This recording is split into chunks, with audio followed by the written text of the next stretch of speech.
ಎಲ್ರಿಗೂ ನಮಸ್ಕಾರ. ಇವತ್ತು ನಾನು ಗುರುವಾರ ಹಾಗೂ ಬುಧವಾರದ ವ್ಲಾಗನ್ನು ಮಿಕ್ಸ್ ಮಾಡಿ ಅಪ್ಡೇಟ್ ಮಾಡ್ತಾಯಿದ್ದೀನಿ.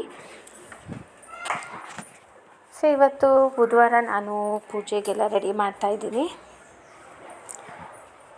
ರೋಸಸ್ ಎಲ್ಲ ತಂದಿದ್ದು ರಾಕೇಶ್ ಅವರು. 2 ಕವರಲ್ಲಿ ರೋಸಸ್ ಇದೆ. ಒಂದು ಅದೇ ಹೇಳಿದ್ನಲ್ಲ, ಗುಲ್ಕನ್ ರೆಸಿಪಿ ಅಪ್ಡೇಟ್ ಮಾಡಿದ್ದೇನಲ್ಲ, ಪನ್ನೀರ್ ರೋಸಸ್ಸು ಅಂತ ಹೇಳಿ. ಸೊ ಆ ಪನ್ನೀರ್ ರೋಸಸ್ಸು ಒಂದು ಕವರಲ್ಲಿದೆ, ಮತ್ತು ಇನ್ನೊಂದು ಕವರಲ್ಲಿ ನಾರ್ಮಲ್ ರೋಸಸ್ ಇದೆ, ಮೆರೂನ್ ಕಲರ್ದು. ಸೊ ಪನ್ನೀರ್ದು ತುಂಬ ಸಾಫ್ಟಾಗಿದೆ ರೋಸಸ್ಸು. ಅದು ಕಾಯಿ ಮೇಲೆ ನಿಂತ್ಕೋತಾನೇ ಇಲ್ಲ. ಆದರೂ ಒಂದು ದೊಡ್ಡದನ್ನು ತೊಗೊಂಡು ಕಾಯಿ ಮೇಲೆ ನಿಲ್ಲಿಸಿದ್ದೀನಿ ರೋಸಸ್ಸು. ಸೊ ಹೂವಿನ ಗಿಡಗಳು ಹಾಕೋಬೇಕು ಅಂತ ಅನಿಸುತ್ತೆ ಒಂದೊಂದ್ಸಲಿ. ಮನೆಯಲ್ಲೇ ಪಾಟಲ್ಲಿ ಹಾಕ್ಕೊಂಡ್ರೆ ಹಾಗೆ ಎಣೆದ್ಬಿಟ್ಟು, ಅಂದರೆ ಹೂವನ್ನು ಕಟ್ಬಿಟ್ಟು ಹಾಕ್ಬೋದು ದೇವರಿಗೆ. ಆದರೆ ಮೇಲ್ಗಡೆ ಎಲ್ಲ ಪಾಟಲ್ಲಿ ಫುಲ್ಲಾಗಿದೆ, ಯಾವುದು ಖಾಲಿ ಪಾಟ್ ಇಲ್ಲ ಹೂವಿನ ಗಿಡ ಹಾಕೋಣ ಅಂತ ಹೇಳಿದರೆ. ಆಮೇಲೆ ಕಣಗಲೆ ಹೂವು ಕೂಡ ಇದೆ, ಬಿಳೆ ಹೂವು ಕೂಡ ಇದೆ. ಆದರೆ ಅದು ಜಾಸ್ತಿ ಹೂಗಳನ್ನೇ ಬಿಡ್ತಾಯಿಲ್ಲ, ಯಾಕೆ ಅಂತ ಗೊತ್ತಿಲ್ಲ. ಸೊ ನಾವು ಜಾಸ್ತಿ ಮೇಂಟೆನೆನ್ಸ್ ಮಾಡಬೇಕಾಗುತ್ತೆ ಗಿಡ ಹಾಕಿದಾಗ. ಸೊ ನಾನು ಕೆಳಗಡೆ ಇಲ್ಲೇ ಜಾಸ್ತಿ ಸ್ವಲ್ಪ ಬ್ಯುಸಿ ಇರ್ತೀನಿ, ಮೇಲೆ ಹೋಗೋದಕ್ಕಾಗೋದಿಲ್ಲ ಅಷ್ಟೊಂದು ಟೆರೆಸ್ ಮೇಲೆ. ಆದ್ದರಿಂದ ಮೇಂಟೆನೆನ್ಸ್ ಇಲ್ಲ ಅಷ್ಟು. ಗಿಡಕ್ಕೆ ನೀರು ಹಾಕಿದ್ರೆ ರಾಕೇಶ್ ಅವರೇ ಹಾಕಬೇಕು, ಅಷ್ಟು ಹೂಗಳು ಬಿಟ್ಟಿಲ್ಲ. ಆದ್ದರಿಂದ ನಾವು ರೋಸಸ್ಸೇ ತಂದಿಡ್ತೀವಿ ಹೂ ಮಾರೋರ ಹತ್ರ. ಸೊ ರಾಕೇಶ್ ಅವರು ಅಂಗಡಿಯಿಂದ ಮನೆಗೆ ಬರ್ತಾಯಿದ್ದಾರೆ. ಸೊ ಬೆಳಿಗ್ಗೆ ಹೋಗಿ ಈಗ ಬರ್ತಾರೆ, ಸ್ನಾನ ಮಾಡಿಕೊಂಡು ಟಿಫನ್ ಮಾಡಿಕೊಂಡು. ಒಂದೊಂದ್ಸಲಿ ಅಪ್ಪಂಗೆ ಅವರೇ ಟಿಫನ್ ತೊಗೊಂಡು ಹೋಗ್ತಾರೆ. ಇವಾಗ ನಾನು ರಂಗೋಲಿ ಹಾಕ್ತಾಯಿದ್ದೀನಿ. ಸೊ ನಿಶುನ ಸ್ಕೂಲಿಗೆ ಬಿಡ್ತೀವಿ ನಾವು, ಹಂಗೇನೆ ನಿಶುನ ಸ್ಕೂಲಿಗೆ ಬಿಟ್ಬಿಟ್ಟು ಹಾಗೆ ಬರ್ತೀನಿ. ರಂಗೋಲಿ ಫಸ್ಟ್ ಹಾಕ್ಬಿಡ್ತೀನಿ, ಆಮೇಲೆ ಸ್ಕೂಲಿಗೆ ಬಿಡೋಕ್ಕೆ ಹೋಗೋದು ನಿಶುನ. ಒಂದು ಎಳೆ ರಂಗೋಲಿ ಕಲ್ತ್ಕೊಂಬಂದಿದ್ದೀನಿ, ಚೆನ್ನಾಗಿ ಬರ್ತಾಯಿದೆ. ಅದೇ ಫಸ್ಟು 7 ಡಾಟ್ಸ್ ಇರಬೇಕು. 7 5 3 1, ರೈಟ್ ಸೈಡ್ಗೆ 7 5 3 1, ಆಮೇಲೆ ಈ ಕಡೆ ಲೆಫ್ಟ್ ಸೈಡ್ಗೆ 5 3 1, ಈ ಥರ ಚುಕ್ಕೆಗಳಿರೋ ಅಂಥದ್ದು ರಂಗೋಲಿ ಇದು. ತುಂಬ ಚೆನ್ನಾಗಿ ಇದೆ ರಂಗೋಲಿ, ನೋಡೋಕ್ಕೆ ಚೆನ್ನಾಗಿ ಕಾಣಿಸುತ್ತೆ ಎಳೆ ರಂಗೋಲಿ. ಈ ಥರ 7 5 3 1 ಎಷ್ಟು ಒಂಥರ ಡಿಸೈನ್ಗಳು ಬಂದಿದೆ, ತುಂಬ ಡಿಸೈನ್ ರಂಗೋಲಿಗಳಿವೆ. ಆದರೆ ನಾನು ಒಂದು ಡಿಸೈನ್ ಕಲ್ತ್ಕೊಂಬಂದೆ, ಅದನ್ನು ನಾನು ನೋಡ್ಕೊಂಬಂದಿದ್ದೆ ಒಂದು ಡಿಸೈನು, ಅದರ ಕೆಳಗಡೆ ಬಿಟ್ಟಿರೋದು ಇನ್ನೊಂದು ಡಿಸೈನೇ. ಬಟ್ ಆದರೆ ಅದು ಚೆನ್ನಾಗಿ ಬಂದಿದೆ ಡಿಸೈನು. ಸೊ ಜ್ಯೋತಿ ಅವ್ರು ಏನು ಮಾಡಿದ್ರು ಅಂತ ಹೇಳಿದರೆ, ನೋಡ್ತಾಯಿದ್ರು ಅಲ್ಲಿಂದ ನಾನು ರಂಗೋಲಿ ಬಿಡ್ತಾ ಇರೋದನ್ನು. ಸೊ ಜ್ಯೋತಿ ಕೂಡ ರಂಗೋಲಿ ಬಿಡೋದು ಇಷ್ಟ ಅಂತ ಅನಿಸುತ್ತೆ. ಇದು ನಾನು ಅಪ್ಲೋಡ್ ಮಾಡ್ತಾ ಇರೋದು ಹಳೇ ವ್ಲಾಗ್ ಇದು. ಬಟ್ ಇವತ್ತಿನ ದಿನ ಏನು ಮಾಡಿದ್ರು ಜ್ಯೋತಿಯವರು ಅಂತ ಹೇಳಿದ್ರೆ, ನಾನು ರಂಗೋಲಿ ಹಾಕೋದಕ್ಕಿಂತ ಮುಂಚೆ ಹಾಕೋಣ ಅಂತ ಬಂದೆ ರಂಗೋಲಿ, ಅಷ್ಟರಲ್ಲಿ ಜ್ಯೋತಿನೇ ರಂಗೋಲಿ ಹಾಕ್ತಾಯಿದ್ರು. ಸೊ ಅವ್ರಿಗೂ ಇಷ್ಟ ಅನಿಸುತ್ತೆ ರಂಗೋಲಿ ಹಾಕೋದು. ಮೋಸ್ಟ್ಲಿ ಅಲ್ಲಿ ಇಲ್ಲಿ ಡಿಸೈನ್ ನೋಡ್ಕೊಂಡು ಬಂದಿರ್ಬೋದೇನೋ. ಸೊ ನಾನು ಈ ಡಿಸೈನ್ ಬಿಡ್ತಾಯಿದ್ದೀನಿ. ಅವರು ಬಂದುಬಿಟ್ಟು, ಜ್ಯೋತಿ ಕೂಡ ಬಂದು, ನೀನು ಹಾಗೆ ಮಾಡು, ಅದರಲ್ಲಿ ಹೀಗೆ ಮಾಡೋ ಡಿಸೈನ್ಸು ಅಂತ ಹೇಳ್ತಾಯಿದ್ರು. ಸೊ ಅವ್ರು ಹೇಳ್ದಂಗೆ ಕೂಡ ಒಂದು ಆ ಕಡೆ ಈ ಕಡೆ ಒಂದು ಸ್ವಲ್ಪ ಸರ್ಕಲ್ಸ್ ಥರ ಮಾಡಿ ಫ್ಲವರ್ಸ್ ಹಾಕಿದ್ದೀನಿ. ಚೆನ್ನಾಗಿ ಕಾಣ್ತಿತ್ತು ರಂಗೋಲಿ. ಸೊ ಹೆಡ್ಡಿಂಗಿಗೂ ಕೂಡ ಎಳೆ ರಂಗೋಲಿ ಬಂದಿದೆ. ಆದರೆ ಅದನ್ನೆಲ್ಲ ಒಂದು ಬುಕ್ಗಳಲ್ಲಿ ಬರೆದಿಟ್ಕೋಬೇಕು. ಒಂದು 4-5 ಡಿಸೈನ್ ಬರೆದಿಟ್ಕೊಂಡಿದ್ದೀನಿ ಡೈರಿಲಿ. ಹಾಗೆ ಬಿಡಬೇಕು ಅಂತಂದಾಗ ನೋಡ್ಕೊಂಬಿಡೋದು ಅಷ್ಟೇ. ಇಲ್ಲಾಂದರೆ ಆ ಶೀಟ್ ಥರ ಇದೆಯಲ್ಲ 4 ಡಾಟ್ಸ್ ಇರೋ ಅಂಥದ್ದು, ಅದನ್ನೇ ತೊಗೊಂಬಂದು ಇಲ್ಲಿ ಹೆಡ್ಡಿಂಗ್ ಥರ ಬಿಡ್ಬೋದು. ಆದರೆ ಅದು ಮೇಲುಗಡೆ ರಂಗೋಲಿ ಬಿಡೋದಕ್ಕೆ ರಂಗೋಲಿ ಬಾಕ್ಸಸ್ಸಲ್ಲಿದೆ, ರಂಗೋಲಿ ಡಬ್ಬ ಇಟ್ಟಿದ್ದೀವಿ ಮೇಲುಗಡೆ ಬಿಡೋದಕ್ಕೆ ಹೊಸ್ಲ ಹತ್ರ. ಅದನ್ನು ಇಲ್ಲಿಗೆ ತೊಗೊಂಬರಲಿಲ್ಲ. ಸೊ ಆದ್ದರಿಂದ ನಾನೇ ಹೀಗೆ ಕೈಯಲ್ಲಿ ಬಿಟ್ಟಿದ್ದೀನಿ. ನೀವು ಚೆನ್ನಾಗಿ ಕಾಣ್ತಿದೆ, ಆಮೇಲೆ ತೋರಿಸ್ತೀನಿ ರೀ ಹೇಗೆ ಬಂದಿದೆ ಅಂತ ಹೇಳಿ. ಈಗ ಸ್ಕೂಲಿಗೆ ಬೇರೆ ಟೈಮ್ ಆಗುತ್ತಲ್ಲ ನಿಶುಗೆ, ಒಂದು ಸ್ವಲ್ಪ ಯೂನಿಫಾರ್ಮ್ ಹಾಕಿ ಒಂಚೂರು ಹಾಲು ಕುಡಿಸ್ಬಿಟ್ರೆ ಆಮೇಲೆ ಟಿಫನ್ ಅವ್ರ ಅಜ್ಜಿನೇ ತಿನ್ನಿಸ್ತಾರೆ ಅಲ್ಲಿ. ಸೊ ಅದರಿಂದ ನೋಡಿ ಹೀಗೆ ಹಾಕು ಅಂತ ಹೇಳ್ತಾಯಿದ್ದಾರೆ. ನಾನು ಅದಕ್ಕೆ ಆ ಕಡೆ ಈ ಕಡೆ ಒಂದು ಸ್ವಲ್ಪ ಫ್ಲವರ್ ಹಾಕು ಅಂತ ಹೇಳ್ತಾಯಿದ್ದಾರೆ ಅವರು. ಒಂದು ಸ್ವಲ್ಪ ಸ್ಪೇಸಸ್ ಎಲ್ಲೆಲ್ಲಿ ಜಾಗ ಇದೆಯೋ ಅಲ್ಲಿ ಫ್ಲವರ್ ಹಾಕು ಅಂತ. ಹಾಗೆ ಫ್ಲವರ್ ಹಾಕ್ತಾಯಿದ್ದೀನಿ. ಸೊ ಅದು ಹಾಕಿದ್ಮೇಲೆ ಈ ಥರ ಕಾಣಿಸುತ್ತೆ, ಒಳ್ಳೆ ಫ್ರೀ ಹ್ಯಾಂಡ್ ಥರನೇ ಕಾಣ್ತಾ ಇದೆ. ಇದು ಆ್ಯಕ್ಚುಲಿ ಚುಕ್ಕಿ ರಂಗೋಲಿ ಒಳ್ಳೆ ಫ್ರೀ ಹ್ಯಾಂಡ್ ರಂಗೋಲಿ ಥರ ಕಾಣ್ತಾ ಇದೆ. ಸೊ ಓವರಾಲಾಗಿ ಹೆಡ್ಡಿಂಗ್ ಅವರೇ ಹಾಕಿದ್ರು, ರಂಗೋಲಿ ನಾನು ಹಾಕಿದೆ, ಚೆನ್ನಾಗಿತ್ತು. ಓಕೆ, ರಂಗೋಲಿ ಹಾಕಿದ್ದಾಯಿತು. ಈಗ ನಾನು ಮೇಲೋಗಿ ವಿಷಯನ ಒಂದು ಸ್ವಲ್ಪ ಸ್ಕೂಲಿಗೆ ಕಳಿಸ್ಬಿಟ್ರೆ ಒಂದು ಅರ್ಧ ಕೆಲಸ ಆಗುತ್ತೆ ಅಂತ. ಇನ್ನು ಆಮೇಲೆ ಅಭ್ಯಂತದ್ದು ನೋಡೋದು, ಆಮೇಲೆ ಅವ್ನ ಕೆಲಸ ಸ್ಟಾರ್ಟ್ ಆಗುತ್ತೆ. ಆದರೆ ಇವತ್ತು ನಾನು ನೆಲ ಒರೆಸ್ತಾರೆ ಅಂತ ಹೇಳಿ ನಾನೇನು ಮಾಡ್ತಾಯಿದ್ದೀನಿ ನೋಡಿ, ನಮ್ಮ ರೂಮಲ್ಲಿ ನಾನು ನೆಲ ಒರೆಸ್ಬೇಕಲ್ವ, ಆವಾಗ ಜ್ಯೋತಿನೇ ಒರೆಸ್ಕೊಡೋದು. ನಾನು ಏನು ಮಾಡ್ತೀನಿ ಅಂತ ಹೇಳಿದ್ರೆ, ಮಕ್ಕಳು ಟಾಯ್ಲೆಟ್ ಮಾಡಿ ಎಲ್ಲ ಒಂದು ಸ್ವಲ್ಪ ಇದಾಗಿರುತ್ತೆ, ಮಕ್ಕಳಿರೋ ರೂಮ್ ಅಲ್ವಾ, ಆದ್ದರಿಂದ ಸ್ವಲ್ಪ ಗಲೀಜು ಅಂತಲೇ ಅನಿಸಿದ್ರೆ ನಾನೇನು ಮಾಡ್ತೀನಿ, ಒಂದು ಜಗ್ಗಲ್ಲಿ ಒಂದು ಸ್ವಲ್ಪ ನೀರು ಹಾಕ್ಕೋತೀನಿ. ಆ ನೀರಿಗೆ ಒಂದು ಸ್ವಲ್ಪ ಇದು ಬರುತ್ತಲ್ಲ, ಫೆನೈಲ್ ಹಾಕ್ತೀನಿ. ಫೆನೈಲ್ ಮಿಕ್ಸ್ ಮಾಡಿಕೊಂಡು ಆ ನೀರನ್ನ ನಾನು ಚಿಮ್ಕಿಸ್ತೀನಿ ಮೂಲೆಗೆ. ಇವಾಗೆಲ್ಲ ಒಂದು ಸ್ವಲ್ಪ ಸೊಳ್ಳೆ, ನಮ್ಮ ರೂಮಲ್ಲಿ ಅಷ್ಟು ಸೊಳ್ಳೆ ಇಲ್ಲ, ಅದು ಸೊಳ್ಳೆ ಬರಬಾರ್ದು ಅಂತ ಹೇಳಿ ಈ ರೀತಿ ಫೆನೈಲ್ ಹಾಕ್ಬಿಡ್ತೀನಿ ನಾನು. ಹಾಗೆ ಒರೆಸ್ಬೇಕಾದ್ರೆ ಈಸಿಯಾಗಿ ಒರೆಸ್ಕೊತಾರೆ, ಯಾಕಂದರೆ ಅವ್ರಿಗೆ ಒರೆಸೋಕ್ಕೆ ಅಂತ ಬಿಟ್ಟರೆ ಅಷ್ಟೊಂದು ಗಮ್ ಅನ್ನಲ್ಲ ರೂಮು, ಫೆನೈಲ್ ವಾಸನೆ ಬರೋಲ್ಲ. ಈಗ ಹಾಕ್ಬಿಟ್ರೆ ಒಂದು ಸ್ವಲ್ಪ ನೆನ್ಕೊಳ್ಳುತ್ತೆ ಮೂಲೆ ಎಲ್ಲ ಅಂತ ಅಷ್ಟೇ. ಸೊ ಅವನಿಗೆ ಡೈಪರ್ ಕೂಡ ಹಾಕಿರ್ತೀನಿ, ಆದರೆ ಎಲ್ಲ ಟೈಮು ನಾವು ಡೈಪರ್ ಹಾಕೋದಕ್ಕಾಗೋದಿಲ್ಲ. ಅವನಿಗೆ ಹೇಳಬೇಕು ಇನ್ಮೇಲೆ ಮ್ಯಾಟ್ ಮೇಲೆ ಮಾಡು ಅಂತ ಹೇಳ್ಕೊಡ್ತೀನಿ. ಆದರೂ ಮಕ್ಕಳು ರೂಮ್ ಸ್ವಲ್ಪ ಗಲೀಜು ಆಗೋದಿರುತ್ತೆ, ನೀರು ಚೆಲ್ಲೋದು ಅದು ಇದು ಏನಾದ್ರು ಮಾಡಿರ್ತಾರೆ. ಆಮೇಲೆ ತಿನ್ನೋದು ಒಂದೊಂದ್ಸಲಿ ಮೇಲೆ ತೊಗೊಂಬಂದಿರ್ತಾರೆ ಹುಡುಗರು. ಅದಕ್ಕೆ ಆ ರೀತಿ ಫೆನೈಲ್ ಹಾಕಿದ್ರೆ ಒಂದು ಜಗ್ಗಲ್ಲಿ ನೀರು ಮಿಕ್ಸ್ ಮಾಡಿಕೊಂಡು ಸ್ವಲ್ಪ ಫುಲ್ಲು ಕ್ಲೀನ್ ಅನಿಸುತ್ತೆ, ಫ್ರೆಶ್ ಅನಿಸುತ್ತೆ ರೂಮೆಲ್ಲ. ಆದ್ದರಿಂದ ಆಮೇಲೆ ಟಿಫನ್ ಬಂದು ಚಪಾತಿ, ಅವ್ರದ್ದೆಲ್ಲ ಒಂದು ರೌಂಡ್ ಆಗಿದೆ ಅನಿಸುತ್ತೆ. ಅಪ್ಪಂದು, ಆಮೇಲೆ ರಾಖಿದು, ನಿಶುದು ಆಯಿತು. ನಾನು ಅಮ್ಮ ಜ್ಯೋತಿಗೆ ಅಷ್ಟೇ ಚಪಾತಿ ಹೊಸ್ಕೊತಾ ಇರೋದೀಗ. ಚಪಾತಿಗೆ ಎಣ್ಗಾಯಿ ಮಾಡಿದ್ದಾರೆ. ವಾರದಲ್ಲಿ ಒಂದಿನ ಚಪಾತಿ ಕಂಪಲ್ಸರಿ, ಒಂದು ದೋಸೆ ಕೂಡ ಕಂಪಲ್ಸರಿ. ಸೊ ಚಪಾತಿ ನಮಗೆಲ್ಲ ಇಷ್ಟ ಆಗುತ್ತೆ, ಆದರೆ ಇವು ಅಭ್ಯಂತಿಗೆ ತಿನ್ನಿಸೋದು ಒಂದು ಸ್ವಲ್ಪ ಕಷ್ಟನೇ. ಚಪಾತಿ ಒಂದೊಂದ್ಸಲಿ ಮೂಡಿದ್ದಂಗೆ ತಿನ್ಕೊತಾನೆ, ಒಂದೊಂದ್ಸಲಿ ಉಗಿತಾ ಇರ್ತಾನೆ. ಸೊ ತೆಳ್ಳಗೆ ಆದಷ್ಟು ತೆಳ್ಳಗೆ ಹೊಸಿದ್ರೂ ಒಂದೊಂದ್ಸಲಿ ಅವನಿಗೆ ಹೇಗಪ್ಪ ತಿನ್ನಿಸೋದು ಚಪಾತಿ ಅಂತ ಅನಿಸ್ಬಿಡುತ್ತೆ. ನಾನು ಎಣಿಸ್ದಂಗೆ ಎಲ್ಲ ಉಂಡೆಗಳನ್ನ ಹಾಕ್ಕೊಂಡು ಹೊಸ್ತಿಟ್ಬಿಡ್ತೀನಿ. ಒಂದು ರೌಂಡು 3 ಅನ್ನಂಗೆ ಚಪಾತಿ ಎಲ್ಲರಿಗೂ ಎಣಿಸಿ ಹಾಕ್ಬಿಡ್ತೀನಿ ಹೊಸ್ತು. ಇನ್ನು ಮಿಕ್ಕಿರೋ ಅಂಥ ಹಸಿಟ್ಟು ಹಂಗೆ ಬಾಣಲಿಲಿ ಅಲ್ಲೇ ಕಾಣ್ತಾ ಇದೆಯಲ್ಲ, ಅಲ್ಲಿ ಹಂಗೆ ಇಟ್ಟಿದ್ದೀನಿ, ತಿರ್ಗಾ ಹೊಸ್ಯಕ್ಕೆ ಹೋಗಿಲ್ಲ. ಆಗಲಿಲ್ಲ ಅಂದರೆ ಅದನ್ನು ಫ್ರಿಡ್ಜಿಗೆ ಇಟ್ಬಿಡೋಣ ಅಂತ ಅಂದ್ಕೊಂಡೆ ನಾನು.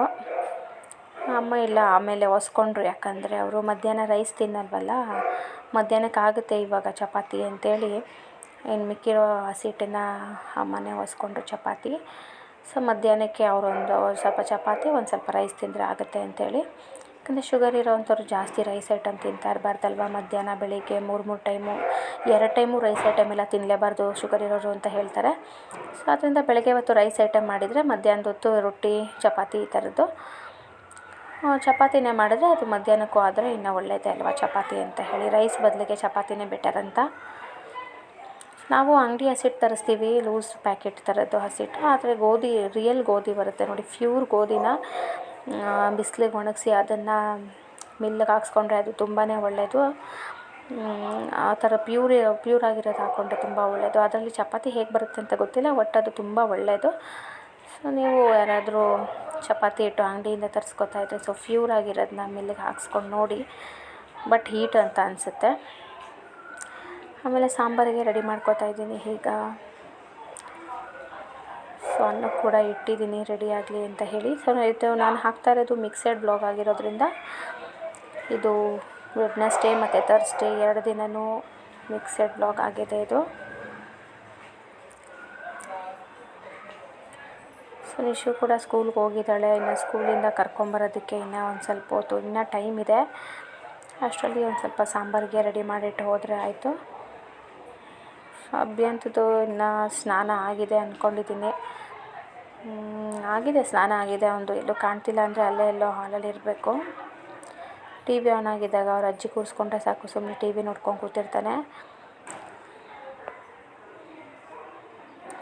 ಆಮೇಲೆ ನಾವು ಟಿಫನ್ ಆದಮೇಲೆ ಕಾಫಿ ಕುಡಿಯೋ ಅಭ್ಯಾಸ ಇಲ್ಲ ಸಲಿನೂ, ಬಟ್ ಆದರೆ ಇವಾಗ ಅದನ್ನು ವ್ಲಾಗಲ್ಲಿ ಅಪ್ಡೇಟ್ ಮಾಡ್ತಿಲ್ಲ ಕಾಫಿ ಕುಡಿಯೋದು. ಯಾಕಂದರೆ ನಾನು ಟಿ ವಿ ನೋಡಿಕೊಂಡು ಕಾಫಿ ಕುಡಿದು ಆ ನಂತರ ಬೇರೆ ಕೆಲಸ ಏನಾದರೂ ಅಡುಗೆ ಮನೆಗೆ ಬಂದು ಮಾಡ್ತಿದ್ದೆ. ಬಟ್ ಆದರೆ ಇವಾಗ ಕಾಫಿ ವ್ಲಾಗನ್ನು ಅಪ್ಡೇಟ್ ಮಾಡಿಲ್ಲ, ಇನ್ನು ಮುಂದೆ ಹಾಕಬೇಕು, ನೋಡೋಣ. ಆಮೇಲೆ ಕಾಯಿ ತುರಿಯೋದು ನಾನು ಈ ರೀತಿ ಎಬ್ಕೊಂಡ್ಬಿಡ್ತೀನಿ, ಎಬ್ಕೊಂಡು ಆನಂತರ ತುರಿಯೋದ್ರಲ್ಲಿ ತುರಿತೀನಿ. ಕೆಳಗಡೆ ಕೂತ್ಕೊಂಡು ತುರಿಯೋ ಬದಲು ಇದು ಈಸಿ ಮೆಥಡು, ಚಾಕುನಲ್ಲಿ ಈ ಥರ ಎಬ್ಕೊಳ್ಳೋದು. ಎಬ್ಕೊಂಡು ಎಷ್ಟು ಬೇಕೋ ಅಷ್ಟು ಎಬ್ಕೊಳ್ಳೋದು, ಅದನ್ನು ತುರಿಯೋದು ಬರುತ್ತಲ್ಲ ಅದರಲ್ಲಿ. ಸೊ ಇದು ಈಸಿ ಅನಿಸುತ್ತೆ ನನಗೆ ಈ ಥರದ್ದು. ನೋಡಿ ಈ ರೀತಿಯಾಗಿ ತುರಿಯೋದಲ್ಲಿ ತುರ್ಕೊಂಡ್ರೆ ಅಷ್ಟೇ ಬೇಗ ಆಗುತ್ತೆ. ಒಂದು 5 ಮಿನಿಟ್ಸ್ ಸಾಕು ಅಷ್ಟೇ. ಹಂಗೆ ಎಪ್ಕೊಂಡು ಹಾಗೆ ತುರ್ಕೊಂಡು ಹಾಕ್ಕೊಂಬಿಡೋದು ಎಷ್ಟು ಬೇಕೋ ಅಷ್ಟು ಅಂತ. ತುಂಬ ಸಣ್ಣ ಸಣ್ಣ ತುರಿಯಾಗಿ ತರ್ತರಿಯಾಗಿ ತುರಿಯಾಗಿರಬೇಕು ಅಂತಂದರೆ ಇನ್ನೊಂದು ಚಿಕ್ಕದಿದೆ ತುರಿಯೋ ಅಂಥದ್ದು, ಕಾಯಿ ತುರಿಯೋ ಅಂಥದ್ದು, ಅದನ್ನು ಯೂಸ್ ಮಾಡ್ತೀನಿ ನಾನು. ಅದನ್ನು ಆಟ ಸಾಮಾನ್ದು ಅದು ಆ್ಯಕ್ಚುಲಿ ನಂಗೆ ನಿಶ್ವಿಕಾ ಅವ್ರ ಅತ್ತೆ ಕೊಟ್ಟಿರೋದು, ರೇಖಕ್ಕ ಅವ್ರು ಕೊಟ್ಟಿರೋದು ಆಟ ಸಾಮಾನ್ದು. ಅದು ಎಷ್ಟು ಗಟ್ಟಿಗಿದೆ ಅಂದರೆ ನಾವು ನಿಜವಾಗ್ಲೂ ಕಾಯಿ ತುರಿತೀವಲ್ಲ ಆ ಥರದ್ದು ಅದೇ ಥರನೇ ಮೆಟೀರಿಯಲಲ್ಲಿ ಅದೇ ಥರ ಗಟ್ಟಿಗಿದೆ. ಅದು ಸ್ಟೀಲ್ ಥರನೇ ಇದೆ ನೋಡೋಕ್ಕೆ, ಸೇಮ್ ಓವಲ್ ಶೇಪ್ ಇದೆ ಅದು. ಅದನ್ನು ಕೂಡ ತೋರಿಸ್ತೀನಿ ನಾನು ಒಂದು ದಿವಸ ಹೇಗಿದೆ ಅಂತೇಳಿ. ನಾನು ಅದನ್ನು ಆಟ ಸಾಮಾನು ನಿಶುದ್ರಲ್ಲಿ ಎತ್ತಿಟ್ಕೊಂಡಿದ್ದೀನಿ ನಾನು. ನನಗೆ ಬೇಕು ಏನಾದರೂ ಸಣ್ಣದಾಗಿ ಕಾಯಿ ತುರ್ಕೋಬೇಕು ನಾನು ಅಂದರೆ ಅದನ್ನು ಯೂಸ್ ಮಾಡ್ತೀನಿ. ತುರಿಬೋದು, ಜಾಸ್ತಿ ಕಾಯಿನೂ ತುರಿಬೋದು ಅದರಲ್ಲಿ. ಅದು ಕೂಡ ತುಂಬ ತರ್ತರಿಯಾಗಿ ಚೆನ್ನಾಗಾಗುತ್ತೆ. ಸಣ್ಣದಾಗಿ ಬರುತ್ತೆ ಕಾಯಿ ತುರಿಯೋದು ಅದರಲ್ಲಿ. ಸೊ ಇವಾಗ ಪಲ್ಯಕ್ಕೆ ಏನಾದರೂ ಬೇಕು ಅಂದರೆ ನಾನು ಅದನ್ನು ಯೂಸ್ ಮಾಡ್ತೀನಿ ತುರಿಯೋದು. ಇದು ಪಲ್ಯಕ್ಕೆಲ್ಲ ರುಬ್ಬಕ್ಕೆ ಹಾಕ್ಕೊಳ್ಳೋದು ಅಂತ ಹೇಳಿದ್ರೆ ಮಿಕ್ಸಿಗೆ ಹಾಕ್ತೀವಿ ರುಬ್ಬಕ್ಕೆ ಅಂತಂದರೆ ನಾನು ಈ ಥರ ದೊಡ್ಡದು ಹೋಲ್ಸ್ ಇರೋದ್ರಲ್ಲೇ ತುರಿದ್ಬಿಟ್ಟು ಹಾಕ್ತೀನಿ. ಚೆನ್ನಾಗಿ ಬರುತ್ತೆ, ಜೊತೆಗೆ ಬೇಗನೂ ಆಗುತ್ತೆ ಕ್ವಿಕ್ಕಾಗಿ. ಅದು ನಾನು ಎಷ್ಟು ಕ್ವಿಕ್ಕಾಗಿ ಮಾಡಿದ್ರೂ ಒಂದು ಸ್ವಲ್ಪ ಲೇಟೇ ಆಗಿರುತ್ತೆ. ಬಟ್ ಅದು ನನಗೆ ಕ್ವಿಕ್ ಅನಿಸುತ್ತೆ ಕಾಯಿ ತುರಿಯೋದೆಲ್ಲನೂ ಸ್ವಲ್ಪ ಬೇಗ ಆಗುತ್ತೆ ಆದ್ದರಿಂದ. ಸೊ ಇವಾಗ ಇನ್ನೇನು ರೆಡಿ ಆಯಿತು ಅಡುಗೆಗೆಲ್ಲನೂ. ಸೊ ಮಧ್ಯಾಹ್ನ ಇನ್ನು ನಮ್ಮ ಮನೇಲಿ ಮುದ್ದೆ ಮಾಡಲ್ಲ. ಮುದ್ದೆ ಮಾಡದೇ ಇರೋದ್ರಿಂದ ಅಡುಗೆ ಸ್ವಲ್ಪ ಬೇಗನೆ ಆಗುತ್ತೆ. ಯಾಕಂದರೆ ನಾವು ಅನ್ನಕ್ಕೆ ಇಟ್ಬಿಡ್ತೀನಿ ಅಷ್ಟೇ. ಮುದ್ದೆಗೆ ನಾನೇನು ಅಷ್ಟೊಂದು ಟೈಮ್ ತಗೊಳ್ಳೋದಿಲ್ಲ. ಆದರೆ ಅದು ಮುದ್ದೆ ಬೇಯಿಸ್ಬೇಕಲ್ವ, ಸೊ ಆದ್ದರಿಂದ 1/2 hour ಅಂತೂ ಬೇಕೇ ಬೇಕು. ಆದ್ದರಿಂದ ನಾನು ರಾತ್ರಿ ಹೊತ್ತು ಮುದ್ದೆ ನಮ್ಮ ಮನೆಯಲ್ಲಿ ರೂಢಿ. ರಾತ್ರಿ ಹೊತ್ತೇ ನಾವು ಫಸ್ಟಿಂದನೂ ಅಮ್ಮ ರಾತ್ರಿ ಹೊತ್ತೇ ಮುದ್ದೆ ಮಾಡೋದು ಮನೆಯಲ್ಲಿ. ಆದ್ದರಿಂದ ಸೊ ಇವಾಗ ರೆಡಿ ಆಗ್ತಿದೆ ಸಾಂಬಾರು. ನಾನು ಜಜ್ಜಿ ಹಾಕ್ತಾಯಿದ್ದೀನಿ ಬೆಳ್ಳುಳ್ಳಿನ. ಸೊ ರುಬ್ಬೋದಕ್ಕೆ ಬೆಳ್ಳುಳ್ಳಿ ಎಲ್ಲ ಕುಟ್ಟಿಟ್ಕೊತಾ ಇದ್ದೀನಿ. ಜೊತೆಗೆ ಈರುಳ್ಳಿ ದಪ್ಪನ ಕೂಡ ಕಟ್ ಮಾಡಿ ಇಟ್ಕೊಂಡಿದ್ದೀನಿ ಒಂದು ಕಡೆ. ಇನ್ನೊಂದು ಕಡೆ ಒಗ್ಗರಣೆ ಕೂಡ ಇಟ್ಟಿದ್ದೀನಿ, ನೋಡ್ತಾ ಇರ್ಬೋದು ನೀವು. ಇದು ಬಸ್ಸಾರಿಗೆ ರೆಡಿ ಮಾಡ್ತಾ ಇರೋ ಅಂಥದ್ದು. ಆ್ಯಸ್ ಯೂಶ್ವಲ್ ಬಸ್ಸಾರಿಗೆ ಏನೇನು ಬೇಕೋ ಅದನ್ನು ರೆಡಿ ಮಾಡ್ಕೊಂಡಿದ್ದೀನಿ. ಸೊ ಇವಾಗ ನಾನು ಹೇಳಿದ್ನಲ್ಲ ಫ್ರೆಂಡ್ಸ್, ನಾನು ಮಿಕ್ಸೆಡ್ ವ್ಲಾಗನ್ನು ಅಪ್ಡೇಟ್ ಮಾಡ್ತಾಯಿದ್ದೀನಿ ಅಂತ. ಇದು ಬಂದು ಗುರುವಾರದ ವ್ಲಾಗ್, ಇದು ಥರ್ಸ್ಡೇ ವ್ಲಾಗ್. ಇದು ಥರ್ಸ್ಡೇ ವ್ಲಾಗು ನಾನು ಆಲ್ರೆಡಿ ರಂಗೋಲಿ ಹಾಕ್ಬಿಟ್ಟು ಬಂದಿದ್ದೆ. ಸ್ನಾನ ಆಗಿ ಪೂಜೆ ಆಗಿ ಆನಂತರ ನಿಶುನ ಸ್ಕೂಲಿಗೆ ಕೂಡ ಕಳಿಸಿ ಆಮೇಲೆ ಇದು ರಂಗೋಲಿ ಕೂಡ ಹಾಕ್ಬಿಟ್ಟಿದ್ದೆ. ಅದನ್ನು ನಾನು ವಿಡಿಯೋ ಮಾಡೋದಕ್ಕಾಗಲಿಲ್ಲ. ಇದು ನಾನು ಸಾಂಬಾರು ಮಾಡ್ತಿರೋ ಅಂಥದ್ದು ವಿಡಿಯೋ ಇದು. ಸೊ ಸಾಂಬಾರಿಗೆ ಅವತ್ತು ಆ್ಯಕ್ಚುಲಿ ಹುಳಿ ಸಾಂಬಾರು ಮಾಡೋಣ ಅಂತ ಹೇಳಿದರು. ಸೊ ಅದಕ್ಕೆ ನಾನು ಹುಳಿ ಸಾಂಬಾರು ಅಂದರೆ ತುಂಬ ಬೇಗನೆ ಆಗುತ್ತೆ. ಅದೇನು 5 ನಿಮಿಷ ಸಾಕು ಹುಳಿ ಸಾಂಬಾರು. ಹೀಗೆ ರುಬ್ಕೊಳ್ಳೋದು, ಹಾಗೆ ಹಾಕ್ಬಿಡೋದು ಅಷ್ಟೇ.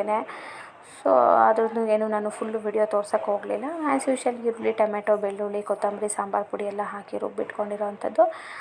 ಅದಕ್ಕೆ ಒಂದು ಸ್ವಲ್ಪ ತರಕಾರಿ ಹಾಕಿ ಹುಳಿ ಸಾರು. ಸೊ ಇವತ್ತು ನಾವು ರಾಘವೇಂದ್ರನ ದೇವಸ್ಥಾನಕ್ಕೆ ಹೋಗೋಣ ಅಂತೇಳಿ ರೆಡಿ ಮಾಡ್ಕೊಂಡಿದ್ದೀವಿ. ರಾಘವೇಂದ್ರನ ದೇವಸ್ಥಾನ ಇಲ್ಲಿ ಪಾಪರೆಡ್ಡಿಪಾಳ್ಯದಲ್ಲಿ ಕೂಡ ರಾಘವೇಂದ್ರನ ದೇವಸ್ಥಾನ ಇದೆ, ನಮ್ಮ ಮನೆ ಹತ್ರನೇ ಇರೋದು. ಸೊ ಅಲ್ಲಿ ನಾನು ನೋಡಿರಲಿಲ್ಲ ಯಾವತ್ತೂ ಹೇಗಿದೆ ಪಾಪರೆಡ್ಡಿಪಾಳ್ಯದಲ್ಲಿ ಅಂತ ಗೊತ್ತಿಲ್ಲ ನನಗೆ. ಬಟ್ ರಾಕೇಶ್ ಅವರು ಮತ್ತು ಅವರ ಬ್ರದರ್ ಇಬ್ಬರು ಹೋಗಿ ಬರ್ತಾರೆ. ಎವ್ರಿ ಥರ್ಸ್ಡೇ ಹೋಗ್ತಾರೆ ಅವರು. ಸೊ ನನ್ನನ್ನು ಕೂಡ ಕರ್ಕೊಂಡು ಹೋಗ್ತೀನಿ ಅಂತ ಹೇಳಿದ್ರು ರಾಕೇಶ್ ಅವರು ಅಲ್ಲೇ. ಆದರೆ ನನಗೆ ಲಾಸ್ಟಲ್ಲಿ ಏನು ಅನ್ನಿಸ್ತು ಅಂದರೆ 12 o'clock ಮೇಲೆ ಹೋದ್ರಾಯಿತು.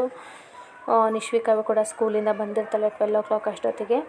ಸೊ ನಿಶ್ವಿಕನ ಕರ್ಕೊಂಡು ಹೋದ್ರಾಯಿತು ರಾಘವೇಂದ್ರ ದೇವಸ್ಥಾನಕ್ಕೆ, ಮಠಕ್ಕೆ ಅಂತ ಅಂದ್ಕೊಂಡೆ. ಅಲ್ಲಿ ಚೆನ್ನಾಗಿದೆ ದೇವಸ್ಥಾನ. ಅಲ್ಲಿ ತುಂಬ ಸ್ಪೇಷಿಯಸ್ ಆಗಿದೆ, ಜೊತೆಗೆ ತುಂಬ ಜನ ಕೂಡ ಬರ್ತಾ ಇರ್ತಾರೆ. ಆಮೇಲೆ ಅದು ಅಲ್ಲದೆ ಆ ದೇವಸ್ಥಾನದಲ್ಲಿ ಏನು ಅಂತ ಹೇಳಿದರೆ ಬೃಂದಾವನದ ಥರ ಆ ಕಡೆ ಲೆಫ್ಟ್ ಸೈಡಲ್ಲಿ ಒಂಥರ ಚೆನ್ನಾಗಿ ಮಾಡಿದ್ದಾರೆ ರಾಘವೇಂದ್ರಂದು. ತುಂಬ ಚೆನ್ನಾಗಿ ಮಾಡಿದ್ದಾರೆ, ನೋಡೋದಕ್ಕೂ ತುಂಬ ಚೆನ್ನಾಗಿ ಅನಿಸುತ್ತೆ. ಆಮೇಲೆ ಬುಕ್ಗಳು ಕೂಡ ಕೊಡ್ತಾರೆ ಅಲ್ಲಿ ಬರೆಯೋದಕ್ಕೆ, ಚೆನ್ನಾಗಿರುತ್ತೆ. ಅಂದರೆ ನಾನು ಫಸ್ಟು ಆವಾಗ ಕೂಡ ಬುಕ್ಸ್ ತೊಗೊಂಡಿದ್ದೆ ರಾಘವೇಂದ್ರಂದು ಬರೆಯೋಣ ಅಂತ ಹೇಳಿ. ಮದುವೆಗೆ ಮುಂಚೆ 3 ಬುಕ್ ತೊಗೊಂಡಿದ್ದೆ.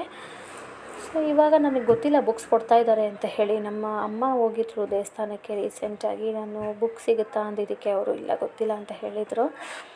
ಅವರು ಮೋಸ್ಟ್ಲಿ ಗಮನಿಸಿಲ್ಲ ಅಂತ ಅನಿಸುತ್ತೆ. ಬಟ್ ನಾನು ಈ ಸಲ ಹೋದಾಗ ಆಕ್ಸಿಡೆಂಟಾಗಿ ಏನಂತ ಹೇಳಿದರೆ ಬೈ ಮಿಸ್ ಆಗಿ ಒಬ್ಬರು ಬುಕ್ ಬರೀತಾಯಿದ್ರು ನನ್ನ ಮುಂದೆಗಡೆ ಇಬ್ಬರು. ನೋಡಿದೆ ನಾನು ಬುಕ್ಕು ಬರೀತಾ ಇದ್ದಾರಲ್ಲ, ಸಿಗುತ್ತಾ ಅಂತ ಹೇಳಿದ್ದಕ್ಕೆ ಹಾಂ ಸಿಗುತ್ತೆ ತಗೊಳ್ಳಿ ಅಂತ ಹೇಳಿದರು. ಸೊ ಬೈ ಮಿಸ್ಸಾಗಿ ನೋಡಿದ್ನಲ್ಲ, ಸೊ ತೊಗೊಂಬಿಡೋಣ ಅಂಥೇಳಿ 3 ಬುಕ್ನ ತೊಗೊಂಬಂದೆ ಅಲ್ಲಿಂದ. ಸೊ ಓವರಾಲಾಗಿ ತುಂಬ ಖುಷಿ ಆಯಿತು ಅವತ್ತಿನ ದಿನ ದೇವಸ್ಥಾನಕ್ಕೆ ಕೊಟ್ಟಿದ್ದು. ಅದಕ್ಕೆ ನಾನು ಯೆಲ್ಲೋ ಕಲರ್ ಡ್ರೆಸ್ ಕೂಡ ಹಾಕ್ಕೊಂಡೆ, ಥರ್ಸ್ಡೇ ಅಲ್ವಾ. ಸೊ ಥರ್ಸ್ಡೇ ಅಂತ ಹೇಳಿದರೆ ಅದು ಜುಪಿಟರ್ ಪ್ಲ್ಯಾನೆಟು ಯೆಲ್ಲೋ ಕಲರ್ ಅಂತ ಹೇಳಿ. ಸೊ ನನಗೆ ನಿಮಗೆ ಇನ್ನೊಂದು ವಿಷಯ ಹೇಳಿಲ್ಲ ನಾನು, ನನಗೆ ಒಂದು ಸ್ವಲ್ಪ ಆಸ್ಟ್ರಾಲಜಿ ಮತ್ತು ಒಂದು ಸ್ವಲ್ಪ ನ್ಯೂಮರಾಲಜಿ ಕೂಡ ಟಚ್ ಇದೆ. ಆಸ್ಟ್ರಾಲಜಿ ಒಂದು ಸ್ವಲ್ಪ ಬರುತ್ತೆ, ನ್ಯೂಮರಾಲಜಿ ಕೂಡ ಒಂದು ಸ್ವಲ್ಪ ಬರುತ್ತೆ. ಸೊ ಅದರಲ್ಲಿ ನನಗೆ ಏನು ಗೊತ್ತು ಅಂದರೆ, ಈ ಕಲರ್ಸು ಯಾವ ಪ್ಲ್ಯಾನೆಟ್ಗೆ ಯಾವ ಕಲರ್ಸ್ ಅಂತ ಗೊತ್ತು, ಆಮೇಲೆ ಯಾವ ನಂಬರ್ಸ್ ಅಂತ ಗೊತ್ತು. ಆನಂತರ ಹೀಗೆ ಒಂದೊಂದು ಪ್ಲ್ಯಾನೆಟ್ ಬಗ್ಗೆ ಕೂಡ ಅದರ ಬೆನಿಫಿಷರೀಸ್ ಏನು ಮತ್ತು ಅಡ್ವಾಂಟೇಜಸ್ ಏನು, ಡಿಸ್ಅಡ್ವಾಂಟೇಜಸ್ ಏನು, ಹೀಗೆ ಒಂದು ಸ್ವಲ್ಪ ತಿಳ್ಕೊಂಡಿದ್ದೀನಿ ಆಸ್ಟ್ರಾಲಜಿ ಬಗ್ಗೆ. ಸೊ ಅದನ್ನು ಇನ್ಯಾವಾಗಾದರೂ ನಾನು ಬ್ಲಾಗ್ ಮಾಡಿ ಹಾಕ್ತೀನಿ, ಫೇಸ್ ಟು ಫೇಸ್ ವಿಡಿಯೋ ಮಾಡಿದಾಗ. ನೋಡಿ, ಇವಾಗ ನಾವು ದೇವಸ್ಥಾನಕ್ಕೆ ಹೊರಟಿದ್ದೀವಿ, ರಾಘವೇಂದ್ರ ದೇವಸ್ಥಾನಕ್ಕೆ. ಸೊ ನಾವೆಲ್ಲ ರೆಡಿಯಾಗಿದ್ದೀವಿ. ಅಲ್ಲಿ ಮಾದಾವರದ ಹತ್ರ ದೇವಸ್ಥಾನ ಅಂತ ಹೇಳ್ತಾ ಇದ್ದಾರೆ ರಾಕೇಶ್ ಅವರು. ಇವಾಗ ನಾನು, ನಿಶು, ಅಭ್ಯಂತು ಮತ್ತು ಅವ್ರ ಅಜ್ಜಿ, ಅಮ್ಮ ಇನ್ನೂ ಬರ್ತಾಯಿದ್ದಾರೆ, ರೆಡಿ ಆಗಿದ್ದಾರೆ, ಇನ್ನೇನು ಬೀಗ ಹಾಕ್ಕೊಂಡು ಬರ್ತಾಯಿದ್ದಾರೆ.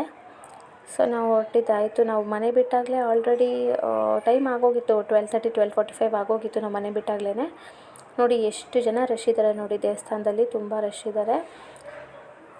ಆ ಕಡೆ ಎಲ್ಲ ದೇವ್ರದ್ದು ಪವಾಡಗಳು ಏನೇನಾಗಿದೆ ಅದನ್ನೆಲ್ಲ ಅಲ್ಲಿ ಹಾಕಿದ್ದಾರೆ ರೈಟ್ ಸೈಡಲ್ಲಿ. ಮತ್ತು ಈ ಕಡೆ ಲೆಫ್ಟ್ ಸೈಡಲ್ಲಿ ದೀಪಗಳು ಹಚ್ತಾರಲ್ಲ, ಅವ್ರಿಗೆಲ್ಲ ಕ್ಯೂ ಇರುತ್ತೆ ಅಲ್ಲಿ. ಆ ಕ್ಯೂನಲ್ಲಿ ಅವ್ರು ಹೋಗಿ ತೊಗೋಬೇಕಾಗತ್ತೆ. ಸೊ ಮುಗಿಸ್ಕೊಂಡವರು ಹೀಗೆ ಅನ್ನದಾನ ಸೈಡ್ ಹೋಗ್ತಾ ಇದ್ದಾರೆ, ಅಂದರೆ ಪ್ರಸಾದ ಸಿಗುತ್ತೆ ಆ ಕಡೆ. ನಿಮಗೆ ಕಾಣಿಸ್ತಾ ಇದೆಯಲ್ಲ, ಜನ ಹೋಗ್ತಾ ಇದ್ದಾರೆ ಆ ಕಡೆ, ಕ್ಯೂ ನಿಂತಿದ್ದಾರೆ ನೋಡಿ ಲೈನಲ್ಲಿ, ಅಲ್ಲಿ ಪ್ರಸಾದ ಕೂಡ ಕೊಡ್ತಾರೆ. ಸೊ ಅಲ್ಲಿಗೆ ಹೋಗ್ತಾ ಇದ್ದಾರೆ ದರ್ಶನ ಮುಗಿಸ್ಕೊಂಡವರೆಲ್ಲ. ಬಟ್ ನಾವು ಪ್ರಸಾದಕ್ಕೆ ಹೋಗೋಕ್ಕಾಗಲಿಲ್ಲ, ಟೈಮ್ ಆಯಿತು. ರಾಕೇಶ್ ಅವರು ಟೈಮ್ ಆಯಿತು, ಗಾಡಿ ಬರುತ್ತೆ ಅದು ಇದು ಅಂತಿದ್ರು, ಅಂಗಡಿಗೆ ಐಟಮ್ ಬರುತ್ತೆ ಅಂತ. ಸೊ ಅದಕ್ಕೆ ನಾವು ಬೇಗ ಮನೆಗೆ ಹೋದ್ವಿ. ಅಲ್ಲಿ ನಿಂತಿದ್ದಾರೆ ನೋಡಿ, ಅವ್ರ ಅಜ್ಜಿ ನಿಂತಿದ್ದಾರೆ, ಅಭ್ಯಂತು ಕೂಡ ಅಲ್ಲೇ ನಿಂತಿದ್ದಾನೆ. ಸೊ ರಾಕೇಶ್ ಅವರು ಇಲ್ಲಿ ದೀಪ ತೊಗೊಳಕ್ಕೆ ಬಂದರು. 16 ಬತ್ತಿದು 2 ದೀಪ ತೊಗೊಂಡ್ರು. ನಾನು ರಾಕೇಶ್ ಒಂದಲ್ಲಿ ಬೆಳಗಿದ್ವಿ ಮತ್ತು ಅಮ್ಮ ಒಂದಲ್ಲಿ ಬೆಳಗಿದ್ರು. ಅದಾದ ನಂತರ ನಾವು ಬುಕ್ಸ್ನ ತೊಗೊಂಡಿದ್ವಲ್ಲ, 3 ಬುಕ್ಸು, ಅದನ್ನು ತೊಗೊಂಡು ಇನ್ನೇನು ಮನೆಗೆ ಹೊರಟ್ವಿ. ನೋಡಿ, ಇವಾಗ ನಾನು ಹೋದ್ಸಲಿ ಬಂದಾಗ ಈ ಥರ ಇರಲಿಲ್ಲ ಲೈನ್ ಫಾರ್ಮೇಷನ್, ಅಂದರೆ ಇಷ್ಟೊಂದು ಬಳಸ್ಕೊಂಡು ಬರೋ ಅಂಥದ್ದು ದರ್ಶನಕ್ಕೆ ಇರಲಿಲ್ಲ. ಸ್ಟ್ರೈಟಾಗಿ ಒಂದೇ ರೌಂಡು ಹೀಗೆ ಹೋಗಿ ಹಿಂದೆಯಿಂದ ಹೋಗಿ ಹೀಗೆ ಒಂದು ಪ್ರದಕ್ಷಿಣೆ ಹಾಕ್ಕೊಂಡು ಬಂದರೆ ಸಾಕು, ಹಾಗೆ ದರ್ಶನ ಇತ್ತು ಅವಾಗೆಲ್ಲ ನಾನು ಹೋಗಿದ್ದಾಗ. ಇವಾಗ ನೋಡಿದ್ರೆ ತುಂಬ ಬಳಸ್ಕೊಂಡು ಬರೋ ಥರ ಮಾಡಿಬಿಟ್ಟಿದ್ದಾರೆ. ಅಲ್ಲಿ ನೋಡಿ ದೇವ್ರು ಕಾಣಿಸ್ತಾ ಇದೆ. ನಾನು ಆ್ಯಕ್ಚುಲಿ ಈ ಕಡೆ ರೈಟ್ ಸೈಡಲ್ಲಿ ನಿಂತ್ಕೊಂಡು ಝೂಮ್ ಮಾಡಿ ತೋರಿಸ್ತಾ ಇದ್ದೀನಿ. ದರ್ಶನ ಅಂತೂ ತುಂಬ ಚೆನ್ನಾಗೇ ಆಗುತ್ತೆ. ಆದರೆ ಇವಾಗ ಬಳಸ್ಕೊಂಬರೋ ಥರ ಮಾಡಿಬಿಟ್ಟಿದ್ದಾರೆ. ತುಂಬ ಕಂಬಿಗಳು ಹಾಕ್ಬಿಟ್ಟು ಹಂಗಾಸ್ ಹೋಗಿ ಹಿಂಗಾಸ್ ಬರಬೇಕು ಅಂತಾರಲ್ಲ, ಆ ಥರ ಹಂಗೆ ಮಾಡಿದ್ದಾರೆ. ಸೊ ದರ್ಶನ ಎಲ್ಲ ಅಂತೂ ತುಂಬಾ ಚೆನ್ನಾಗಾಯಿತು. ಅಲ್ಲಿ ಮುಂದೆ ನಿಂತ್ಕೊಂಡು ಒಂದು ಸ್ವಲ್ಪ ಬೇಡ್ಕೊಬೋದು. ಒಂದು ಸ್ವಲ್ಪ ಹೊತ್ತು ಬಿಡ್ತಾರೆ ನಿಂತ್ಕೊಳ್ಳೋದಕ್ಕೆ, ಜಾಸ್ತಿ ಹೊತ್ತು ನಿಂತ್ಕೊಳ್ಳೋದಕ್ಕೆ ಬಿಡೋದಿಲ್ಲ, ಮುಂದೆ ಹೋಗಿ ಅಂತ ಹೇಳ್ತಾ ಇರ್ತಾರೆ. ಸೊ ದೇವಸ್ಥಾನ ಎಲ್ಲ ಆ ಕಡೆ ಆಯಿತು. ಮತ್ತು ಈ ಕಡೆ ಇಲ್ಲಿ ಲೆಫ್ಟ್ ಸೈಡಲ್ಲಿ ನೋಡಿ ಈ ರೀತಿ ಮಾಡಿದ್ದಾರೆ, ತುಂಬ ಚೆನ್ನಾಗಿ ಕಾಣಿಸುತ್ತೆ. ತುಂಬ ಮನಸ್ಸು ಶಾಂತಿ ಅಂತ ಅನಿಸುತ್ತೆ. ಆದರೆ ತುಂಬ ಜನ ಇರೋದ್ರಿಂದ ಸ್ವಲ್ಪ ಗಜಿಬಿಜಿ ಆಗುತ್ತೆ. ಇಲ್ಲಿ ನೋಡಿ, ಇಲ್ಲಿ ಅಭ್ಯಂತು, ನಿಶು ಮತ್ತು ರಾಕೇಶ್ ಅವರು, ಅವ್ರನ್ನ ಮುಂದೆ ಕಳಿಸಿದೆ ಮುಂದೆ ಹೋಗಿ ಅಂತ. ಸೊ ಗುರುವಾರ ಆಗಿರೋದ್ರಿಂದ ತುಂಬ ಜನ ಅಲ್ಲೇ ಲೋಕಲ್ ಏಡ್ಸ್ ಇರ್ತಾರಲ್ಲ, ಅವರು ಎಲ್ಲ ತುಂಬ ಜನ ಬರ್ತಾರೆ ಅಂತ ಅನಿಸುತ್ತೆ. ಜೊತೆಗೆ ರಾಘವೇಂದ್ರ ದೇವಸ್ಥಾನ ಏನು ಅಂತೇಳಿದ್ರೆ 2 ವಾರ 3 ವಾರ 5 ವಾರ 9 ವಾರ ಈ ಥರ ಎಲ್ಲ ಹೋಗ್ತಾ ಇರ್ತಾರೆ ದೇವಸ್ಥಾನಕ್ಕೆ. ಸೊ ನಾನು ಕೂಡ ಏನು ಅಂದ್ಕೊಂಡೆ ಅಂತ ಹೇಳಿದರೆ, ಎಲ್ಲರೂ ಒಂದಿಷ್ಟು ವಾರ ಅಂತ ಹೋಗ್ತಾರೆ, 3 ವಾರ 5 ವಾರ ಅಂತ ಹೇಳಿ. ಸೊ ನಾನು ಒಂದು 3 ವಾರ 3 ವೀಕ್ಸ್ ಹೋಗಿ ಬರೋಣ ಅಂತ ಅಂದ್ಕೊಂಡಿದ್ದೀನಿ. ಸೊ ಇವಾಗ 1 ವೀಕ್ ಆಗಿದೆ, ನೋಡಬೇಕು ಇನ್ನು 2 ವೀಕ್ಸು. ಸೊ ಅದು ಸ್ವಲ್ಪ ದೂರ ಕೂಡ ಇರೋದ್ರಿಂದ ನಾವು ಹೋಗೋದು 12 ಗಂಟೆ ಮೇಲೇ. ಮನೆ ಕೆಲಸ ಎಲ್ಲ ಮುಗಿಸ್ಕೊಬೇಕಾಗುತ್ತೆ. ಜೊತೆಗೆ ಹುಡುಗರದ್ದು ಎಲ್ಲ ಟೈಮಿಂಗ್ಸ್ ಅಲ್ವಾ, ಸ್ಕೂಲ್ ಬಿಡೋದು ಅದನ್ನೆಲ್ಲ ಕರ್ಕೊಂಡು ಹೋಗಬೇಕಾಗುತ್ತೆ. ಸ್ವಲ್ಪ ರಿಸ್ಕೇನೆ, ಆದರೂ ಏನಿಲ್ಲ, ಒಂದು 3 ವೀಕ್ಸ್ ಅಲ್ವಾ ಹೋಗಿ ಬರ್ಬೋದು. 1 ವೀಕ್ ಆಲ್ರೆಡಿ ಆಗಿದೆ, ಇನ್ನು 2 ವೀಕ್ಸ್ ಇದೆ ಅಷ್ಟೇ. ಸೊ ನಾವು ಫಸ್ಟೆಲ್ಲ ನಮ್ಮ ಅಂಕಲ್ ಬರ್ತಾಯಿದ್ರು ಇಲ್ಲಿಗೆ ರಾಘವೇಂದ್ರನ ದೇವಸ್ಥಾನಕ್ಕೆ ಜಾಸ್ತಿ. ನಮ್ಮ ಮಾಮ, ನಮ್ಮ ಹನುಮಂತ ಮಾಮ ಬರ್ತಾಯಿದ್ರು ಜಾಸ್ತಿ. ಆವಾಗ ನಮ್ಮ ಆಂಟಿ ಕೂಡ ಬರ್ತಾಯಿದ್ರು, ವಿಜಯ್ ಆಂಟಿ ಅಂತ, ಅವರೆಲ್ಲ ಇಲ್ಲಿ ಜಾಸ್ತಿ. ಅವಾಗ ಬಂದಾಗ ನಂಗೆ ಫಸ್ಟ್ ಟೈಮ್ ಅವರೇ ಅನಿಸುತ್ತೆ ನನಗೆ ಬುಕ್ ಕೊಡಿಸಿದ್ದು, ಬುಕ್ಕೆಲ್ಲ ಬರಿ ಅಂತ ಹೇಳಿ, ಬುಕ್ ತಗೋ ಅಂತ. ಸೊ ಅವರೆಲ್ಲ 5 ವೀಕ್ಸು 9 ವೀಕ್ಸು ಈ ಥರ ಎಲ್ಲ ಬರ್ತಾಯಿದ್ರು. ನಾನು 3 ವೀಕ್ಸ್ ಅಂತ ಅಂದ್ಕೊಂಡಿದ್ದೀನಿ, ನೋಡೋಣ. ಇಲ್ಲಿ ಜನ ನೋಡಿ ನಿಂತಿದ್ದಾರೆ, ಆ ಕಡೆಯಿಂದ ಹೋಗಿ ಮಂಗಳಾರತಿ ತೊಗೊಂಡು ಹೋಗ್ತಾ ಇದ್ದಾರೆ.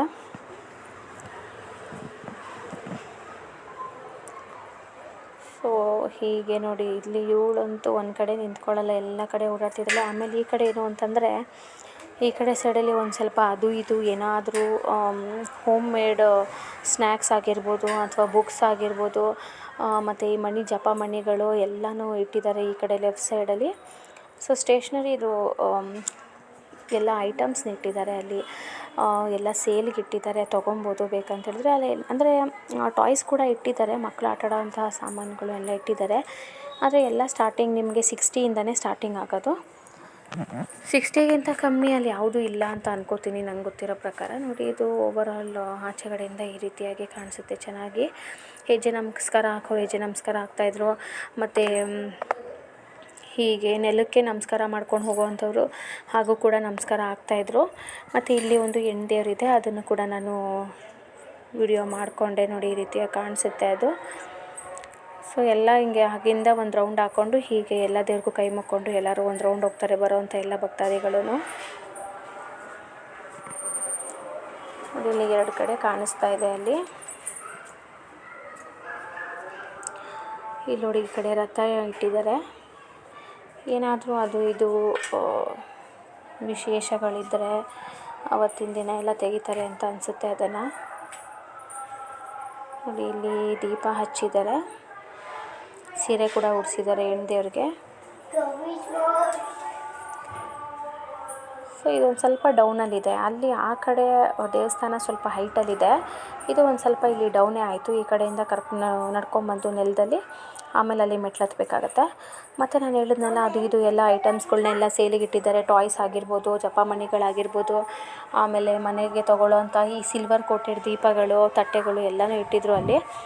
ಸೊ ಇವ್ರಿಗೆ ಆಟ ಸಾಮಾನು ಏನು ಕೊಡಿಸಿದ್ರು ಈ ಹುಡುಗರುಗಳು ಅದನ್ನು 2-3 ದಿನಕ್ಕೆ ಕಿತ್ತಾಕ್ತಾರೆ. ಅದಕ್ಕೆ ನಾವೇನು ತೊಗೊಂಬರಲಿಲ್ಲ, ಮನೇಲಿರೋದೇ ಸಾಕು, 2-3 ಚೀಲ ಇದೆ ಅಂದ್ಬಿಟ್ಟು ಸುಮ್ಮನೆ ಒಂದು ಸ್ವಲ್ಪ ಕ್ಯಾಂಡಿ ಅದು ಇದು ತಿನ್ನೋದೇನೇನೋ ತೊಗೊಂಬಂದ್ವಿ, ಬನಾನಾ ಚಿಪ್ಸ್ ಎಲ್ಲನೂ. ನೋಡಿ, ರಾಘವೇಂದ್ರನ ಫೋಟೋಗಳು ಕೂಡ ಇದೆ. ಹಾಗೆ ಯಾರೆಲ್ಲ ನನ್ನ ಚಾನಲ್ ನೋಡ್ತಾ ಇದ್ದೀರಾ, ಒಂದು ಲೈಕ್ ಮಾಡಿ, ಸಬ್ಸ್ಕ್ರೈಬ್ ಮಾಡಿ, ಹಾಗೂ ಬೆಲ್ಲೈಕನನ್ನು ಪ್ರೆಸ್ ಮಾಡಿ. ಸಬ್ಸ್ಕ್ರೈಬ್ ಮಾಡೋದನ್ನು ಮರಿಬೇಡಿ, ಬೆಲ್ಲೈಕನನ್ನು ಪ್ರೆಸ್ ಮಾಡಿ, ಯಾವುದೇ ನೋಟಿಫಿಕೇಷನ್ ಹಾಕಿದ್ರು ನಿಮಗೆ ಬರುತ್ತೆ. ಮತ್ತು ಇದು ತುಂಬ ಕ್ಯೂಟಾಗಿ ಕಾಣ್ತಿತ್ತು, ಗೊಂಬೆಗಳು ಮೂಗು ಮುಚ್ಕೊಂಡಿರೋದು, ಕಣ್ಣು ಮುಚ್ಕೊಂಡಿರೋದು ಎಲ್ಲನೂ. ಸೊ ಅದನ್ನು ಕೂಡ ನಾನು ಹಾಗೆ ಶೂಟ್ ಮಾಡಿದೆ. ಜೊತೆಗೆ ಇಲ್ಲಿ ವಿಡಿಯೋ ಮಾಡಬೇಡಿ ಅಂತ ಹೇಳ್ತಾಯಿದ್ರು ಅಲ್ಲೊಂದು ಆಂಟಿ ನಿಂತ್ಕೊಂಡು, ಆದರೂ ನಾನು ವಿಡಿಯೋ ಮಾಡಿಕೊಂಡೆ. ಎಷ್ಟೊಂದು ಚೆನ್ನಾಗಿರೋ ಐಟಮ್ಸ್ ಇದೆ, ಯಾರಾದರೂ ನೋಡಿದ್ರೆ ಅವಾಗ ದೇವಸ್ಥಾನಕ್ಕೆ ಬಂದರೆ ತೊಗೋತಾರೆ ಅಂತ ಹೇಳಿ. ಆ ಚಿಕ್ಕ ಚಿಕ್ಕ ಗೊಂಬೆಗಳು ಟಾಯ್ಸ್ ತುಂಬ ಚೆನ್ನಾಗಿತ್ತು ಇದೆಲ್ಲದಕ್ಕಿಂತನೂ. ಮತ್ತು ಒಂದೊಂದು ಪೇಂಟಿಂಗ್ಸು ಚೆನ್ನಾಗಿತ್ತು. ಆಮೇಲೆ ಹೋಮ್ ಮೇಡ್ದು ಐಟಮ್ಸ್ ಸಿಗುತ್ತೆ, ಚಾಕ್ಲೇಟ್ಸ್ದು ಈ ಹುಣ್ಸೆಹಣ್ಣು ಚಾಕ್ಲೇಟ್ ಬರುತ್ತಲ್ಲ ಅದೆಲ್ಲ ಕೂಡ ಸಿಗುತ್ತೆ. ತೊಗೊಳೋರೆಲ್ಲ ಏನೇನೋ ತೊಗೊತಾಯಿದ್ರು, ಕೀ ಬಂಚು ಅದು ಇದು. ಇಲ್ಲಿ ನೋಡಿ, ಅಗರಬತ್ತಿಗಳೆಲ್ಲ ಜೋಡಿಸ್ಬಿಟ್ಟಿದ್ದಾರೆ. ನಮ್ಮ ಅಂಗಡಿಲೇ ಸಿಗುತ್ತೆ, ಅದಕ್ಕೆ ನಾವೇನು ತೊಗೊಳಕ್ಕೇನು ಹೋಗಲಿಲ್ಲ ಅದನ್ನು. ಸೊ ಓವರಾಲಾಗಿ ಅವತ್ತು ಥರ್ಸ್ಡೇ ತುಂಬ ಚೆನ್ನಾಗಿತ್ತು. ದೇವಸ್ಥಾನಕ್ಕೆ ಹೋಗಿ ಬಂದು ಹಾಗೆ ಇದನ್ನೆಲ್ಲ ಶೂಟ್ ಮಾಡ್ಕೊಂಬಂದಿದ್ದು ಚೆನ್ನಾಗಿ ಅನ್ನಿಸ್ತು. ಸೊ ನೀವು ಕೂಡ ಈ ದೇವಸ್ಥಾನಕ್ಕೆ ಹೋಗಿಲ್ಲ ಅಂದರೆ ಹೋಗಿ ಬನ್ನಿ. ಅಡ್ರೆಸ್ ನಾನು ಡಿಸ್ಕ್ರಿಪ್ಷನ್ ಬಾಕ್ಸಲ್ಲಿ ಹಾಕಿದ್ದೀನಿ, ಈ ದೇವಸ್ಥಾನದ ಅಡ್ರೆಸ್ಸು ಡಿಸ್ಕ್ರಿಪ್ಷನ್ ಬಾಕ್ಸಲ್ಲಿ ಹಾಕಿರ್ತೀನಿ. ನೋಡಿ, ಇಲ್ಲೆಲ್ಲ ತಿಂಡಿಗಳೆಲ್ಲ ಇಟ್ಟಿದ್ದಾರೆ. ಆಮೇಲೆ ಇಲ್ಲಿ ಬುಕ್ಗಳು ಸಿಗುತ್ತೆ ಅಂತ ಹಾಕಿದ್ದಾರೆ. ಬುಕ್ಗಳು ಹೊರಗಡೆ ಕೂಡ ಸಿಗುತ್ತೆ, ಇಲ್ಲೂ ಕೂಡ ಸಿಗುತ್ತೆ, ಎಲ್ಲಿ ಬೇಕಾದರೂ ತೊಗೊಬೋದು. ಬುಕ್ಕಲ್ಲಿ ತೊಗೊಂಡು ಬರೆಯೋದ್ರಿಂದ ತುಂಬ ಒಳ್ಳೆಯದದು. ಇಲ್ಲಿ ಹೊರಗಡೆ ಈ ರೀತಿಯಾಗಿ ಕಾಣಿಸುತ್ತೆ. ಸೊ ತುಂಬ ಸಮಾಧಾನ ಅನಿಸುತ್ತೆ ಮನಸ್ಸಿಗೆಲ್ಲ ರಾಘವೇಂದ್ರ ದೇವಸ್ಥಾನಕ್ಕೆ ಹೋಗಿ ಬಂದರೆ. ಆಮೇಲೆ ಯಾವುದೇ ದೇವಸ್ಥಾನಕ್ಕಷ್ಟೇ ಹೋಗಿ ಬಂದರೆ ಮನಸ್ಸಿಗೆ ಒಂದು ನೆಮ್ಮದಿ, ಸಮಾಧಾನ ಅನ್ನೋದು ಆಗುತ್ತೆ, ಒಂದು ಸ್ಟ್ರೆಸ್ ಅನ್ನೋದು ರಿಲೀಫ್ ಆಗುತ್ತೆ. ಧನ್ಯವಾದಗಳು.